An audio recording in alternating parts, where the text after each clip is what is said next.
वो नंगी थी, अल्मोड़ा के रघुनाथ मंदिर के पास उकड़ू बैठी हुई। उसकी उम्र लगभग 16 साल की होगी। सिर से पैर तक काले काले, दूर से ऐसे लग रही थी जैसे किसी ने मंदिर के आगे काले रंग का कपड़ा फेंक दिया हो। वो नंगी थी, नहीं, वो नंगी जैसी लग रही थी, क्योंकि जितना काला उसका शरीर था उतने ही काले उसके कपड़े भी थे। ऊपर के हिस्से में एक हाफ टी शर्ट जो सालों से धुली न होने के कारण काली पड़ गई थी, और निचले हिस्से के घुटने तक एक फ्रॉक जो मैला कुचैला तो था ही, साथ ही जगह जगह से फटा हुआ था। मेरी नजर अब उसके पैरों के ऊपर की ओर पड़ रही थी। उकड़ू बैठने के कारण उसका पिछला हिस्सा भी नजर आ रहा था। उसका अंडरवेयर भी फटा हुआ था, जिसमें से उसका दाहिना कुल्ला बिल से बाहर झांकते हुए चूहे सा लग रहा था। ज्यों ही मेरी नजर उसकी नजर से मिली, त्यों ही मेरी नजर झुक गई। मैंने वो देखा जो मुझे देखना नहीं चाहिए था। वो नंगी नहीं थी, लेकिन फिर भी वो नंगी थी। क्या था उसके पास? कुछ भी नहीं। पेट भरने के लिए 2 वक्त का भोजन भी नहीं था उसके पास। शरीर ढकने के लिए 2 जोड़ी कपड़े नहीं थे उसके पास। क्या था उसके पास? कुछ नहीं। वो आदमी सबसे बड़ा नंगा है जो तन, मन और धन तीनों चीजों से नंगा है। ये 16 साल की लड़की भी मुझे तीनों चीजों से नंगी नजर आई। तन था उसके पास, लेकिन एकदम दुर्बल। मन था उसके पास, लेकिन पूरी तरह से मुरझाया हुआ, जिसमें शायद ही जीवन का कोई रंग शामिल हो। धन तो बिल्कुल भी नहीं था उसके पास, इसलिए तो वो कटोरा थाम कर वहां पर बैठी हुई थी। मेरी नजर अब उससे जल्द से जल्द दूर भागना चाहती थी। उसकी काली काली देह देखकर मेरा मन स्वयं वहां से विरक्त होना चाह रहा था। मेरे पैर स्वयं पीछे की ओर खिसक रहे थे। जिस उम्र में लड़कियों के शरीर में गुलाब मुस्कुराता है, उस उम्र में उसके शरीर में खिल रहे थे कैक्टस के कांटे। जिस उम्र में लड़कियों के शरीर में नदी बहती है, उस उम्र में उसका शरीर सना हुआ था कीचड़ से। उसकी देह में फैले कैक्टस के कांटे मुझ पर भय पैदा कर रहे थे। उसके शरीर में लगा हुआ कीचड़ मेरे मन में घृणा उत्पन्न कर रहा था। मैंने मनोविज्ञान की किताब में पढ़ा था, इस उम्र में लड़कियों के शरीर में तरह तरह के नए फूल खिलते हैं। उनकी देह में बसंत छाया रहता है, लेकिन इसकी देह में तो मुझे पतझड़ नजर आ रहा था। सूखा हुआ शरीर, हड्डियां ही हड्डियां। कभी कोई कुत्ता धोखे से उस पर झपट्टा न मार ले। 16 साल की उम्र में यह हाल। मुझे लड़कियों पर बनाए गए तमाम गीत याद आने लगे। 16वां साल है, हाय क्या चाल है, मैं 16 बरस की, तू 18 बरस का, 16 बरस की बाली उम्र को सलाम। मुझे सब गीत झूठे लग रहे थे। कितना बकवास लिखा है हमारे गीतकारों ने। मैंने देखे उसके सूखी लकड़ी जैसे हाथ पैर, धूल से सने मकड़ी के जाल जैसे बुरे बालों को, जिसने शायद कभी आज तक तेल का स्वाद चखा ही नहीं था। छोटी छोटी पिचकी हुई नाक, पापड़ जैसे सूखे होंठ, उसकी गहरी लेकिन सूखी झील जैसी आंखों में मैंने देखा एक सपना कि वह भी बनना चाहती है एक 16 साल की लड़की। क्या वाकई में 16 साल की लड़कियां ऐसी ही होती हैं? मुझे टीवी का एक विज्ञापन याद आया, जिसमें एक 16-17 साल की अर्धनग्न लड़की कमर लचकाती हुई आती है। कहती है, नया ब्यूटी फेयर क्रीम जो आपकी त्वचा को बनाए मुलायम, सुंदर और आकर्षक। ऐसा कहकर वह कुल्हे मटकाते हुए चली जाती है। एक बार तो मैंने सोचा कि जरूर इस लड़की को यह क्रीम खरीद कर दे देना चाहिए। फिर मैंने सोचा कि इसके लिए तो 2 वक्त की रोटी ही काफी है, क्रीम से यह क्या करेगी। मैंने कदम आगे बढ़ाए, लेकिन मेरी नजर अब भी उस पर टिकी थी। वो अब खड़ी हो गई थी। उसने अपने बाएं हाथ में पकड़ा कटोरा आगे करके मुझे आवाज लगाई, बाबूजी। मैं वहीं ठिठक गया। मुझे उसका बाबूजी कहना बिल्कुल अच्छा नहीं लगा, क्योंकि मैं 26 साल का नौजवान लड़का था। वैसे उसने मुझे दादा कहना चाहिए था, लेकिन उसका दादा कहना मुझे अच्छा नहीं लगता। तो क्या कहना चाहिए था उसे? अंकल, भैया, दोस्त या कुछ और।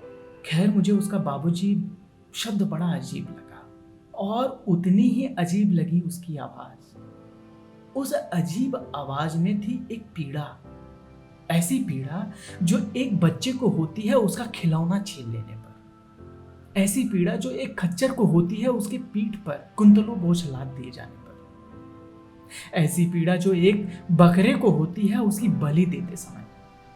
वो एक शब्द में न जाने कितनी पीड़ाएं थी। कौन कहता है पीड़ा केवल मारने पर होती है? पीड़ा तो तब भी होती है जब सपने मर जाते हैं। कौन कहता है कि जलन तभी होती है जब अंगुलियां जल जाती हैं? जलन तो तब भी होती है जब सपने राख हो जाते हैं। सोचता हूं क्या वह लड़की सपने देखती होगी? सपना तो कोई भी देख सकता है, लेकिन इस लड़की को क्या मालूम कि सपना क्या होता है? नहीं, अन्य लड़कियों को देखकर जरूर उसके मन में ख्याल आए होंगे कि वो भी उनकी तरह बने। काश एक अदद खुशी इसके जीवन में भी हो। उसका मुरझाया हुआ चेहरा देखकर लगता नहीं कि आज तक वह कभी मुस्कुराई होगी। किस्से, कथाएं, खेल, जोक, चुटकुले शायद आज तक उसकी जिंदगी में आए ही नहीं होंगे। मैं आगे पीछे दाएं बाएं चारों तरफ नजरें दौड़ाता हूं। मुझे उस लड़की के सामने से गुजरने वाली अनेक लड़कियां दिखाई देती हैं। एक लड़की जो 20-21 साल की लग रही थी। उसने एक नीला टाइट जींस और गुलाबी टॉप पहना हुआ था और उसके पैरों में ऊंचे हिल वाले सैंडल मुस्कुरा रहे थे। वो ठक ठक करती खिलखिलाती हुई अपनी सहेलियों के साथ चली जा रही थी। उसके साथ एक दूसरी लड़की थी जो संभवतः 18 साल की थी।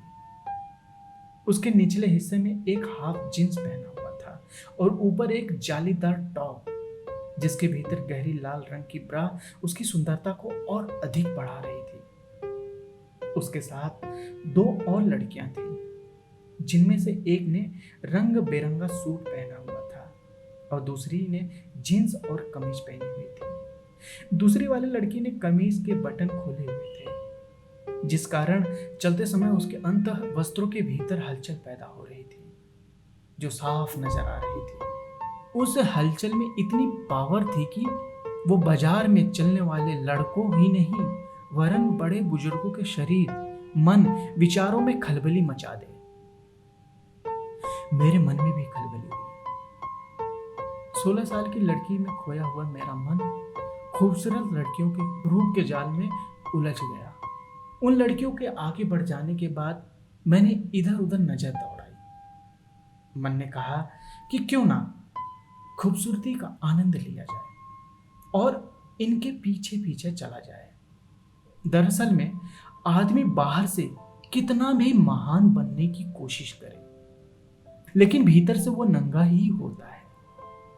सुंदरता को देखकर मनुष्य का मन बहक जाता है, क्योंकि सुंदरता में एक मायावी आकर्षण होता है जो कि सबको अपनी ओर खींचता है। उन लड़कियों में एक लड़की मुझे इतनी सुंदर लगी कि मेरा मन गुनगुनाने लगा। आप जैसा कोई मेरी जिंदगी में आए तो बात बन जाए। मन भी बड़ी अजीब चीज है, जितनी तेजी से भागता है उतनी ही तेजी से वापस लौट आता है। खूबसूरत लड़कियों से लौटकर मेरा मन पुनः उस 16 साल की लड़की पर आ टिका था। मैंने सोचा कि क्या उस 16 साल की लड़की का भी मन करता होगा इन लड़कियों की तरह सुंदर बनने का? क्या वह नहीं पहनना चाहती थी विविध किस्म के परिधान? क्या वह नहीं चाहती होगी कि उसकी भी सहेलियां हों, उसके साथ वो बातें करे, घूमे फिरे, अच्छा खाए, अच्छा पहने, अच्छे घर में रहे? अचानक ही मेरे ध्यान में खलल पड़ी और दोबारा एक सुनी सुनाई आवाज मेरे कानों में पड़ी। बाबूजी। मैंने नजर घुमाई। हे भगवान, यह लड़की तो मेरे पीछे ही पड़ गई। मैंने आवाज को अनसुना करने की कोशिश की, लेकिन तब तक वह मेरे सामने पहुंच चुकी थी। उसके हाथ की कटोरी में एक 2-2 रुपए के सिक्के दिखाई दे रहे थे। हाँ, 16 साल की उम्र में ऐसा काम? इस उम्र की लड़कियों का यह कोई काम है? यह तो स्कूल जाने की उम्र होती है, पढ़ने लिखने की और मौज मस्ती करने की उम्र होती है। और एक और ऐसी सुंदरियां भी हैं जो सब कुछ होते हुए भी नंगी होने में देर नहीं लगाती। और दूसरी ओर यह लड़की भी है जो नंगी नहीं है लेकिन फिर भी नंगी है। उसका नंगा होना देख रहे हैं बाजार में गुजरने वाले सभी छोटे बड़े लोग। उसके हाथ में कटोरा लेकर इधर उधर भटकते हुए देख रहे हैं सब लोग। वो नेता भी देख रहा है जो जनता के सामने बड़े बड़े वादे करता है, कहता है मैं विकास की गंगा बहा दूंगा। वो समाज सेवी भी देख रहा है जो जनता के हित के लिए तमाम आंदोलन करने का दावा करता है।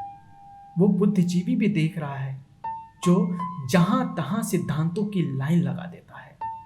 वो शिक्षक भी देख रहा है जो बच्चों को ज्ञानी बनाकर राष्ट्र के निर्माण का दावा करता है। और मैं भी देख रहा हूं, सब देख रहे हैं, लेकिन इस नंगी लड़की के सामने जाने पर सब नंगे हो जा रहे हैं। नेता के वादे गायब हो जा रहे हैं, समाज सेवी का समाज भाव लुप्त हो जा रहा है, बुद्धिजीवी की बुद्धिमत्ता नष्ट हो जा रही है, शिक्षक का ज्ञान दिखाई नहीं दे रहा है। मैं समझ नहीं पा रहा हूं कि ये हो क्या रहा है। मैं बाजार की ओर देखता हूं, पाता हूं कि बाजार भी मुझे उतनी ही पैनी निगाहों से देख रहा है। बाजार ऐसी जगह है जहां किस्म किस्म के लोग मिलते हैं, लेकिन बाजार की एक विशेषता होती कि यहां सब चीज बिकती है। यहां महंगी से महंगी और सस्ती से सस्ती चीजें मिल जाती हैं। और मजे की बात यह है कि सब चीजों के खरीदार भी मिल जाते हैं। शालीनता और सादगी में वास्तविक सौंदर्य है, लेकिन बाजार का इन दोनों से दूर दूर तक कोई नाता नहीं दिखता। बाजार में चमक दमक होती है, बनावटीपन होता है, दिखावा होता है। आजकल बाजार पश्चिमी संस्कृति के रंग में डूबे हुए नजर आते हैं। अंग्रेजी वेशभूषा और रहन सहन का अनुकरण करने में यहाँ के लोग स्वयं को बड़ा ही सभ्य समझते हैं, किंतु सच यह है कि हम सभ्य नहीं हैं, बल्कि बंदरों की तरह नकलची हैं। बिना कुछ सोचे समझे नकल करना हमारी फितरत बन चुकी है। बाहर से सभ्य और सुसंस्कृत दिखाने वाले लोग भीतर से भी सभ्य और सुसंस्कृत हों जरूरी नहीं। बाहर से तो सब एक से बढ़कर एक नजर आते हैं, और बाहर की यही खूबी है कि वह दिखता अच्छा है। किसी दिखावे में आकर्षण होता है, चमक होती है, और इसी चमक में मेरी आंखें भी खो जाती हैं। मेरा ध्यान एक रेडीमेड कपड़े की दुकान की ओर खींचा चला जाता है। इस दुकान के बाहर एक से एक लेडीज और जेंट्स कपड़े लटके हुए थे, लेकिन सबसे ज्यादा मेरा ध्यान उस मूर्त ने आकर्षित किया जो प्लास्टिक की बनी हुई थी, किंतु लग ऐसी रही थी जैसे कोई साक्षात फिल्मी हीरोइन खड़ी हो। उसने एक स्टाइलिश कपड़े पहने थे, साथ ही सिर में एक टॉप भी पहनी थी। उसे देखकर मेरे मन में कहा, आहा कितनी खूबसूरत है ये, इसे घर ले जाकर इसके साथ शादी कर लेनी चाहिए। आजकल की लड़कियों का कोई भरोसा नहीं, शादी के बाद भी बॉयफ्रेंड के साथ भाग जाती है। उनकी नियति बदलने में जरा भी देर नहीं लगती। अखबारों में नित नए किस्से छपते रहते हैं। अवैध संबंधों के कारण फलाने ने की फलाने की हत्या, फलाने की औरत फलाने के साथ भाग गई, फलाने ने फलाने के चक्कर में अपनी गृहस्थी बर्बाद कर ली, फलाने ने फलाने के कारण आत्महत्या कर ली। ऐसे ही सैकड़ों किस्से। कम से कम यह मूर्त तो ऐसे धोखा नहीं देगी। हाँ, टीवी अखबारों की बात करूं तो जनाब मेरे रोंगटे खड़े हो जाते हैं। रोज एक नया किस्सा लगा रहता है। हत्या, आत्महत्या, लूट, बलात्कार, चोरी, डकैती, धोखाधड़ी, छल प्रपंच, अवैध संबंध, बस यही मुद्दे छाए रहते हैं। सच कहूं तो ये संचार माध्यम आदमी के नंगेपन को उजागर करने का माध्यम बन गए हैं। संसार में आदमी ही एक ऐसा प्राणी है जो वस्त्र पहनने के बावजूद भी नंगा है। नंगा ही नहीं बल्कि एक चीलम नंगा। अब आप कहोगे कि आदमी तो सभ्य है, उसे चीलम नंगा क्यों कह रहा है? मैं बताता हूं। जिस देश में छोटी छोटी बच्चियों के साथ सामूहिक बलात्कार की घटनाएं हो रही हैं, उन्हें देखकर आदमी को चीलम नंगा नहीं कहूं तो और क्या कहूं। औरत अगर अपनी वासना पूर्ति हेतु प्रेमी के साथ मिलकर पति को मरवा दे तो ऐसे मनुष्य को चीलम नंगा नहीं कहूं तो और क्या कहूं। आदमी अगर जमीन जायदाद धन संपत्ति के लिए रिश्तों को तार तार कर दे, अपना जमीर बेच दे, तो ऐसे आदमी को चीलम नंगा नहीं कहूं तो और क्या कहूं। मेरे आक्रोश को और गति मिलती इससे पहले दृश्य बदल गया। एक सुंदर लड़की आकर उस मूरत के पहने हुए कपड़ों को देखने लगी। इस सुंदर लड़की ने भी अपने सिर पर हैट पहना हुआ था। इन दोनों मूरत और सूरत को देखकर मुझे ऐसा लगा जैसे उन्होंने टोप नहीं पहना है, बल्कि पूरे ब्रह्मांड को अपने सर पर धारण कर रखा है। पूरी दुनिया उनके सर पर घूम रही है। उसी समय अचानक मैं चौंका, क्योंकि बगल वाली दुकान से एक गीत की आवाज मेरे कानों से टकराई। लड़की ब्यूटीफुल कर गई छुल, देख तेरा रंग सांवला, लड़की नहीं तो है गरम मसाला। बाबूजी। गीत के साथ ही फिर वही कसक भरी आवाज मेरे कानों से होकर गुजरी। वह 16 साल की लड़की कटोरा पकड़े ठीक मेरे आगे खड़ी हो गई थी। मुझे गुस्सा आया। बाबूजी बाबूजी क्या लगा रखा है तूने? मैं अभी 26 साल का जवान लौंडा हूं, दिखता नहीं क्या तुझे? अच्छा खासा मूड खराब कर दिया, मैंने उससे कहा और उसकी ओर ध्यान हटाकर तेजी से मंदिर की ओर कदम बढ़ा दिए। मंदिर में मैंने हाथ जोड़े और 50 रुपए का नोट पर्स से निकालकर पुजारी की थाली में रख दिया और भगवान से विनती की, हे प्रभु ध्यान रखना, सब अच्छा करना, कमाई होती रहे, घर बार चलता रहे। इसके पश्चात मैं बाहर की ओर आया, लेकिन सीढ़ी पर पहुंचते ही देखता हूं कि 16 साल की लड़की दोबारा मेरे सामने खड़ी है। जैसे ही मेरे ऊपर उसकी नजर पड़ी, उसने कटोरा आगे बढ़ाया। बाबूजी 1-2 रुपया जितना भी है उतना दे दो, भगवान भला करेगा। मैंने गुस्से में कहा, नहीं है मेरे पास। उसने आखिरी कोशिश की, बाबूजी माँ बीमार है तब मांग रही हूँ। मैंने कहा, बहाने मत बना, चल भाग। मैं उस 16 साल की नंगी लड़की को दोबारा नंगा छोड़कर घर की ओर आता रहा। रात को जब मुझे शाम की यह घटना याद आई तो मैं समझ नहीं पाया वह 16 साल की लड़की नंगी है या फिर मैं नंगा, या फिर यह दुनिया नंगी है, या फिर हम सभी नंगे हैं।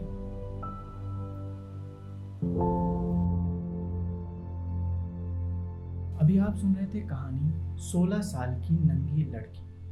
इस कहानी के लेखक हैं पवनेश ठाकुराठी जी। आगे भी हम इस तरह की और कहानियां लाते रहेंगे। उन्हें सुनने के लिए कृपया हमारे चैनल हिंदी पोएट्री को सब्सक्राइब कर लीजिए। धन्यवाद।